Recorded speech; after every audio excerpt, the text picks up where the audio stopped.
So many of us are on cruise control, myself included, and we get into our daily routine.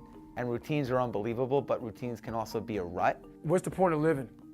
You know, a lot of us go through our daily routine, kiss the wife, kiss the husband, whatever you're doing, and that's our life. You know, I believe everybody's put on this earth for a journey, and everybody's journey is different. But most people don't, you know, take their journey. They try and take an easier path. So that's what it's all about, is you gotta accept your journey. And a lot of times your journey sucks, but that's what you gotta do. Only if you really challenge yourself and push yourself and get out of your routine, your comfort zone, can you get better. Like, you can't improve when you're on autopilot. So you have to set goals, and you have to set challenges that you don't necessarily think you can do, or are gonna push yourself way further than you think you can to improve. So you gotta get out of the complacency of the routine. Well, the whole thing about comfort zones is if you live in one for too long, that becomes your norm. It never allows you to gain experience, gain knowledge, gain any kind of mental toughness. Well, I learned that we all have a reserve tank, that we're all capable of doing so much more than we think we can. And only by really tapping into that reserve tank, whether it's in business, whether it's in physically, you want to get more fit, only when you really push yourself and push your limits can you find out what you're really made of and what's in your reserve tank. And I mean, he taught me that every single day, and it just led to me getting better in the various buckets in my life as I tapped into that reserve tank. Yeah, I think I said don't be a You know, we call it the 40% rule. That's something that David kind of told me and shared with me, and I bought into it, and it's proved effective, not just in working out, but even in business or my family life. It's like when I'm frustrated, when I'm done, when I hit a roadblock, when things get complicated, you have so much more in you. That's why when you said before this whole thing started, you said I can be me.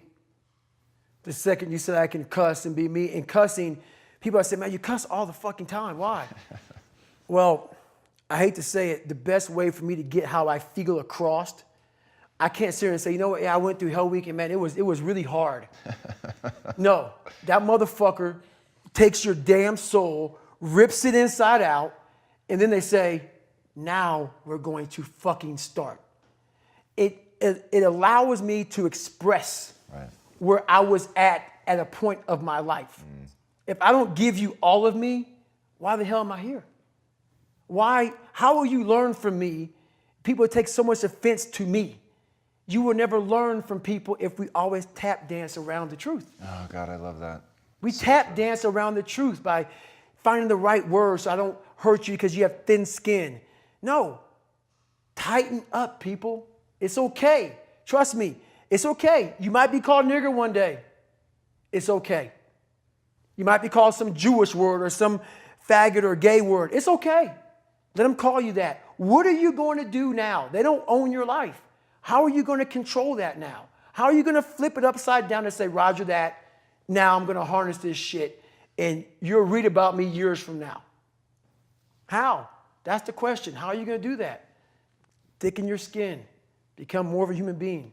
Don't be afraid of the reflection in the mirror, because that's all you can be afraid of. Once you overcome the reflection in the mirror, you've done it.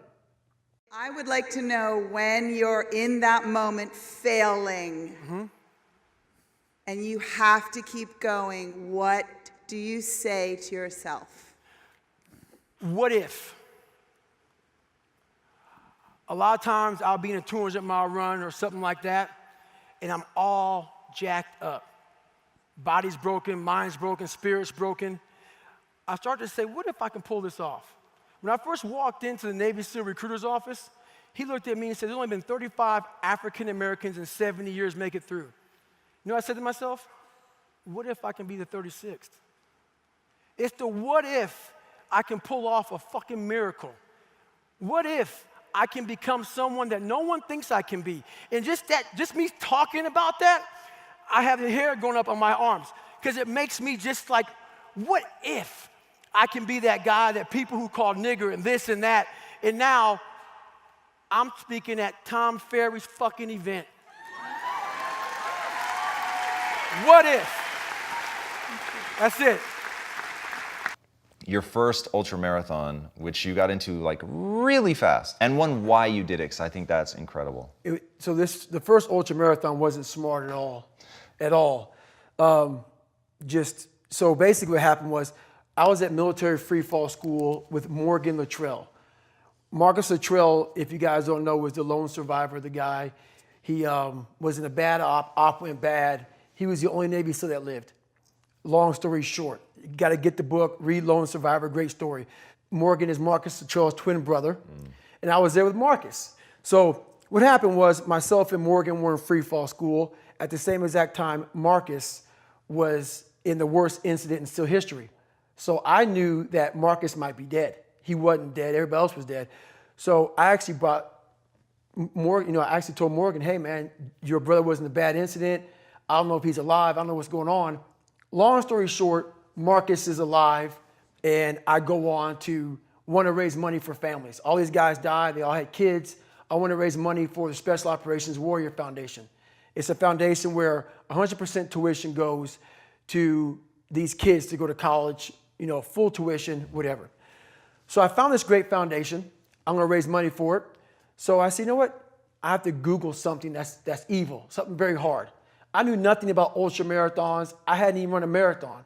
I knew nothing about this world. So I Googled the top 10 hardest races in the world. And what comes up is a Badwater 135. It's a 135-mile race through Death Valley in the summertime. I thought it was a stage race. I thought it was a race where you run like 20 miles, set up camp, barbecue outside, and then go run some more the next day. So I called the race director up at the race. I said, hey, Chris, his name is Chris Kosman, I want to do your race. So we had a long conversation. I was much heavier then, and I hadn't put running shoes on in over a year. How heavy are you at this point? I'm around between 240 to 270. Whoa. I'm in there. I'm in that range. My weight has varied a lot through the SEAL teams and out of the SEAL teams, so I was a heavy guy. But the long and short of it all was I hadn't put running shoes on in over a year. I was a big-time power lifter. I lifted weights heavy. That's what I did. Right. I got back home from Iraq, went straight to free fall school, and then this happened. So I called Chris Kosman up on a Wednesday. He says, look, man, the only way you can qualify for my race is to run 100 miles at one time in 24 hours or less. There happened to be a race that Saturday, so 4 days later. And he said, if you qualify by running 100 miles or less in 24 hours, I will consider you my race. I'm gonna cut to the chase. I signed up for this race. It was called the San Diego One Day, where you run around a 1 mile track for 24 hours to see how many miles you can get. My goal was 100 miles. So I got to mile 70, and I cleared 70 miles in like 12, 13 hours pretty quickly. But I was done. My feet were broken. I was stress fractures, shin splints, muscles were tearing. I was in bad shape. I was eating Ritz crackers and drinking Mileplex. That's all I had.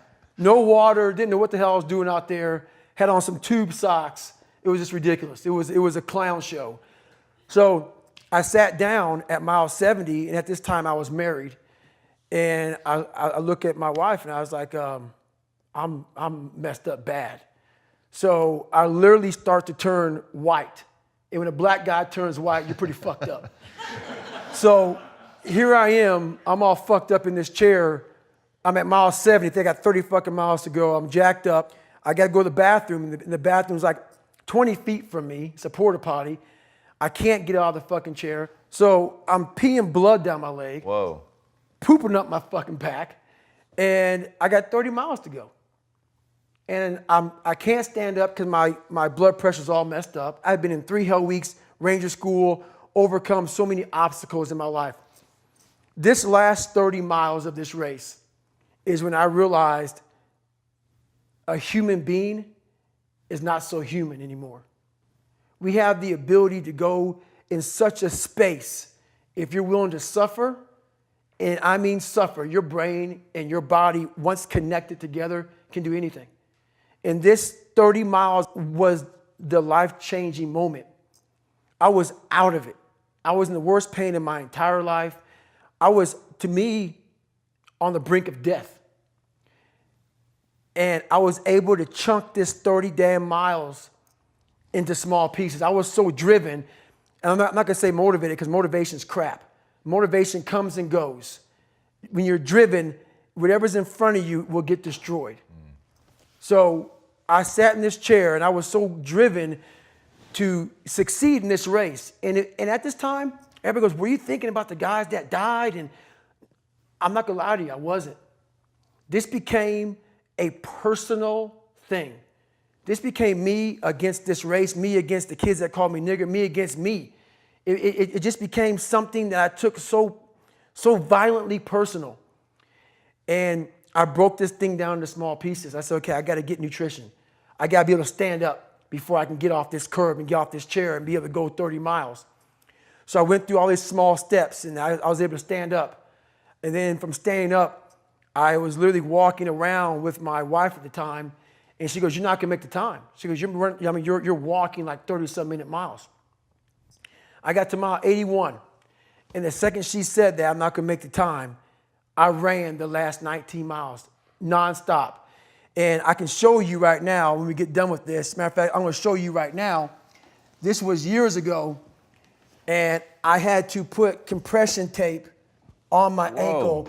And so this was years ago. I had literally the size of $50. I had to get compression tape, and I taped up my ankles and I taped up my feet.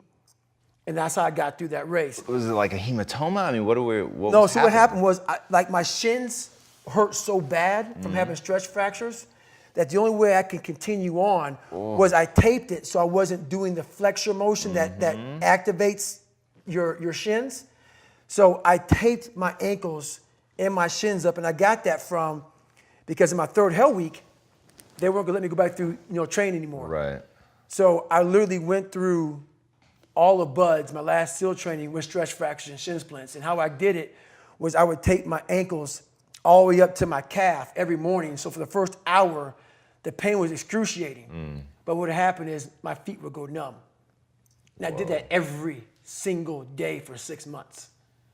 Whoa. And that's how I got through my third hell week, because I was so broken from the first two that the commander said, hey, the CEO said, this is your last time we're sending you through. So that's how I got the idea to do that. So with the right, and people may listen to this and say, this guy is sadistic, he's crazy, no, if you know how I came up, you realize I was just a scared kid that found drive and passion to be something much better than what he thought he was. That's all it is. This is what I say to myself. Self-talk and visualization are the two keys to my success. I believed for that last 19 miles, I was indestructible.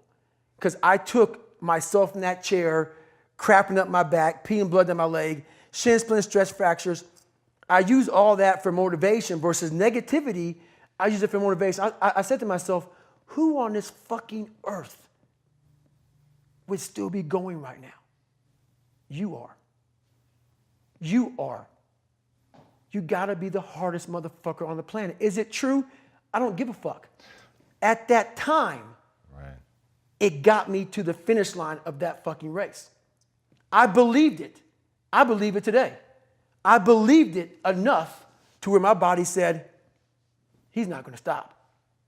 And I took all the negative things, I need to go to the hospital, this and that, and I used it all. Who the hell could even get out of that chair? You did. Who the hell would even think about taping stretch fractures up? You did. All those things I used for motivation. I literally broke all the metatarsals in my feet. Stretch fractures, shin splints, everything. The pain going through my body. I've been through every training on the man. Ranger school, Hell Week 3 times, all kind of stuff. This event I'm explaining to you right now, I don't have enough time to explain it to you in detail, was the worst thing I've done in my entire life pain-wise. This is when I realized a human being is capable of going to limits unknown to most people. This is where hardness comes in. People can read a book on hardness and tell you about mental toughness and hardness, but until you put your body through hardness and realize that there's walls and doors you must break through, and once you break through them, you are amazing and your body resets. But we are scared to get to that wall because that wall says what? Stop, right? But every wall has a what? A door. You got to get that key from your pocket and don't be scared to see what's on the other side of the door. I'm an icon, man. I'm a girl about a 10. I should fuck her in the Benz.